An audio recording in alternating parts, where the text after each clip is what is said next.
Hi friends, Friday school lunch பாக்ஸ்க்கு என்ன செய்கிறேன்னு பார்க்கலாம் வாங்க. ஒரு சைடு சாதம் வச்சுருக்கேங்க. குக்கர்லேயே தான் இன்றைக்கி வைக்கிறேன் சாதம்.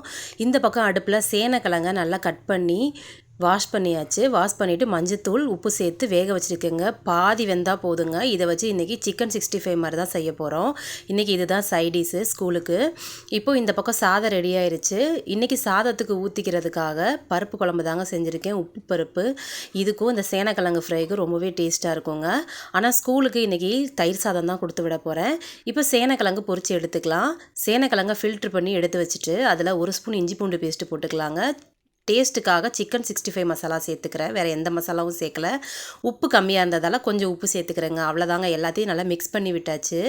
இப்போது ஸ்டவ்வில் கடாயி வச்சு தேவையான அளவு எண்ணெய் விட்டுக்கலாங்க. எண்ணெய் நல்லா சூடாகி வந்ததும் நம்ம கிழங்க ஒவ்வொன்றா எடுத்து போட்டுக்கலாம்.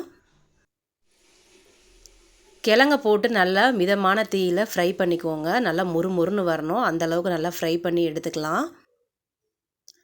அவ்வளோதாங்க. பாருங்கள், இந்தளவுக்கு நல்லா ஃப்ரை ஆயிடுச்சு. இப்போ நம்ம அந்த கிழங்க வெளியே எடுத்துடலாம்.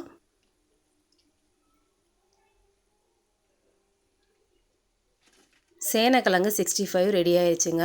இன்றைக்கி லஞ்ச் பாக்ஸ் கட்டிக்கலாம். இன்றைக்கி லஞ்சுக்கு தயிர் சாதம் தான் செஞ்சுருக்கேன். தயிர் சாதத்துக்கும் இந்த சேனக்கிழங்கு 65யும் சாப்பிட ரொம்பவே டேஸ்ட்டாக இருக்குங்க. தயிர் சாதம் போட்டுக்கலாம் லஞ்ச் பாக்ஸில். உங்களுக்கு வீடியோவில் பார்க்குறதுனால பாக்ஸ் வந்து பெரிய பாக்ஸ் மாதிரி தெரியும். ஆனால் அதில் உள்ள அந்த ஸ்பேஸ் வந்து சின்னதாக தான் இருக்குது. 2 சைட்லேயும் நான் தயிர் சாதம் போட்டுக்கிறேன். பொரிச்சு வச்ச சேனக்கிழங்கே அதோட வச்சுக்கலாங்க. சூப்பரான லஞ்ச் பாக்ஸ் வந்து இன்றைக்கி ரெடி ஆயிடுச்சு. இதே போல் ரெகுலராக லஞ்ச் பாக்ஸ் வீடியோலாம் பார்க்குறதுக்கு நம்ம சேனலை சப்ஸ்கிரைப் பண்ணி வச்சுக்கோங்க. அடுத்த வீடியோவில் பார்க்குறேன். பாய்.